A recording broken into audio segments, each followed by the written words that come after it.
Is it that one? Okay. Okay, so how's the Flowers and Sunshine in your life then? Can you live with him now?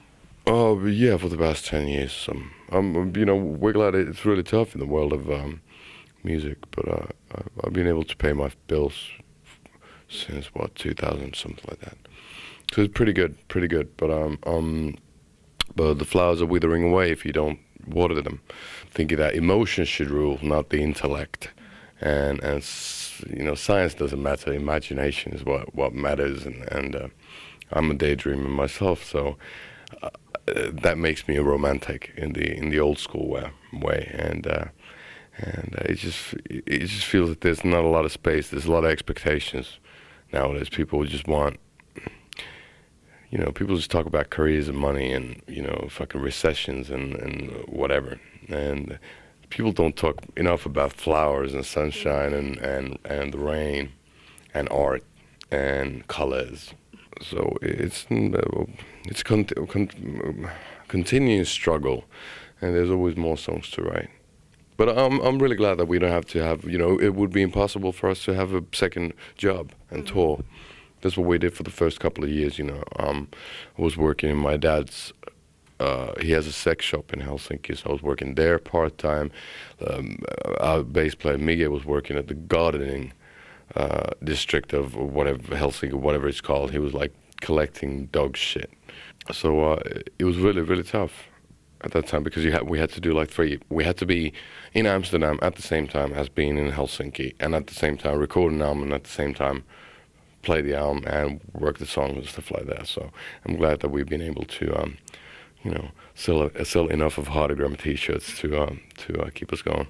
I don't know. Music is a funny thing. You never know what's going to be successful the next day. So we're really glad that we've been able to sustain ourselves for such a long time already. So is that how you see him end then? So as soon as you don't sell any records anymore, you're just gonna quit? No, I won't quit making music, but you can't tour for free. Yeah, but there's the Him Rock Band package now. Yeah, I heard about it, but I haven't played Rock Band. I haven't played Guitar Hero or Rock Band or any of those games. I don't know. And, it's like if you download that thing, we're gonna get a couple of cents off of it. So it's not gonna make us rich. I'm not a big gamer. I grew up with a Commodore 64 and VIC-20, and the really old school Ataris, like the with the two white things, the tennis game and stuff like that. That was my cup of tea. So I'm pretty bad with those games. Yeah, I heard you don't have an internet connection. Oh, but nowadays I do. But for a long time I didn't have an email, and I didn't have internet connection back home. I didn't even have a computer.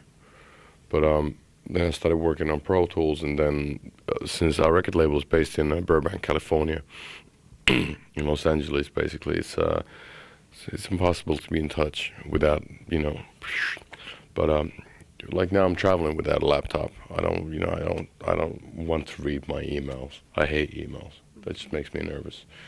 The attention span of people is so short.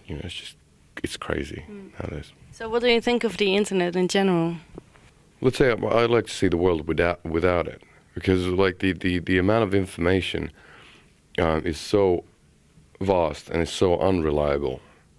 But books are unreliable too. But usually there's a lot of people who check books out, editors and stuff like that before they go into print. So usually I trust in books more than let's say your Wikipedias or whatever that can be edited fairly easily. The amount of information is just crazy, and I see it myself, and a lot of people see, when you log onto a fucking, whatever the site might be, like a news site. After 45 minutes, you don't know why, but you're on a site like looking for some like non-porn. There's no like reason for it. I think it's a waste of space. It's a waste of it has killed a lot of concentration. It makes me really nervous, and makes a lot of people really ADD. It's better to read one book at a time rather than have like gazillion different things going on.